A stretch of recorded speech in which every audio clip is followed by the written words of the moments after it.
আর কোনো বিকল্প নেই একটা ভালো নির্বাচন করা ছাড়া। এবং আমরাই সেই ব্যক্তিরা যারা আল্লাহ এখানে নির্ধারণ করে পাঠিয়েছেন এই প্রত্যাশা ডেলিভার করার জন্য, এবং আমরা আত্মবিশ্বাসী, ইনশাআল্লাহ আমরা এটা ডেলিভার করব, আমরা ওয়াদাবদ্ধ।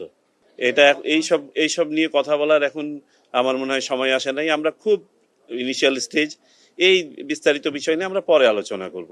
দ্রুত ব্যাপারটা তো একটা রিলেটিভ টার্ম, এটা একটা পলিটিক্যাল প্রসেসের মধ্যে দিয়ে আমরা যাচ্ছি। সেই প্রসেসটা আই এম শিওর আপনারা হয়তো আমাদের মাননীয় প্রধান উপদেষ্টার বক্তব্য শুনেছেন, তিনিও বলেছেন যে এই সরকারের উদ্দেশ্য হচ্ছে দ্রুততম সময় নির্বাচন দেওয়া। তবে যেসব সংস্কার কার্যক্রম তারা হাতে নিয়েছেন সেগুলো তো চলমান আছে। সো চলমান সংস্কার প্রক্রিয়া, আমাদের যা কিছু কাজ আছে হাতে, সেগুলো মিলিয়ে দ্রুত ব্যাপারটা হয়তো রিলেটিভই থাকবে। তবে সবারই তো উদ্দেশ্য হচ্ছে নির্বাচনের দিকেই যাওয়া। যথাযথ সময় ইনশাল্লাহ আমরা সেটা নিয়ে কথা বলবো। এখনই আমার মনে হয় এটা নিয়ে কথা বলার সময় হয়নি।